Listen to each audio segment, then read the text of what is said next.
Start.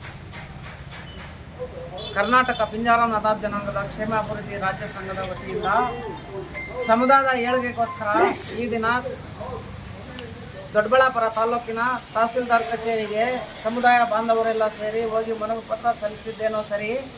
ನೋಡಿ, ಈ ನಮ್ಮ ಸಮುದಾಯನ ಸುಪ್ರೀಂ ಕೋರ್ಟ್ ನಿರ್ದೇಶನ ನೀಡಿದೆ. 2002ರಲ್ಲಿ ಪ್ರವರ್ಗ 1ರ ಜಾತಿ ಪಟ್ಟಿಗೆ ಸೇರಿಸಿ ಆಲ್ರೆಡಿ 2002ರಲ್ಲಿ ಸೇರಿಸಾಗಿದೆ. ಆದರೆ ಈ ಅಧಿಕಾರಿಗಳ ನಿರ್ಲಕ್ಷ್ಯದಿಂದ ಈ ನಮ್ಮ ತುಳಿತಕ್ಕೊಳಗಾದಂಥ ಸಮುದಾಯ ಆರ್ಥಿಕ, ಸಾಮಾಜಿಕ, ಶೈಕ್ಷಣಿಕವಾಗಿ ಬಹಳ ಹಿಂದುಳಿದಿದೆ ಹಾಗೂ ಸಾಮಾಜಿಕವಾಗಿ, ರಾಜಕೀಯವಾಗಿ ತುಂಬ ಹಿಂದುಳಿದಿದೆ ನಮ್ಮ ಸಮುದಾಯ. ಈ ಸಮುದಾಯಕ್ಕೆ ಯಾವ ರೀತಿ ಅವರು ನಿಯಮಾನುಸಾರ ಯಾವ ರೀತಿ ಕೊಡಬೇಕು ಅನ್ನೋದನ್ನು ಅಧಿಕಾರಿಗಳ ಗಮನಕ್ಕೆ ತಂದಿದ್ದೀವಿ. ಅಧಿಕಾರಿಗಳು ತುರ್ತಾಗಿ ಅಗತ್ಯವಾಗಿ ಬೇಗ ಈ ನಮ್ಮ ಮಕ್ಕಳ ಸರ್ಟಿಫಿಕೇಟ್ ಅವ್ರಿಗೆ ಕೊಡಿಸ್ಬೇಕು ಅಂತ ಈ ಮೂಲಕ ಆಗ್ರಹಿಸ್ತೀನಿ. ಮತ್ತು ಶೋಷಿತ, ಅಶಕ್ತ, ದಮನಿತ ಸಮುದಾಯವನ್ನು ಮೇಲೆತ್ತುವಂಥ ಕೆಲಸ ಸರ್ಕಾರಗಳು ಮಾಡಬೇಕು, ಅಧಿಕಾರಿಗಳು ಮಾಡಬೇಕು.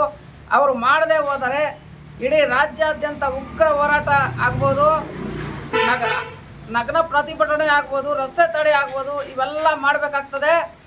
ಇವೆಲ್ಲ ಮಾಡೋಕ್ಕೆ ಅಧಿಕಾರಿಗಳು ಅವಕಾಶ ಕೊಡ್ಕೊಡ್ದು.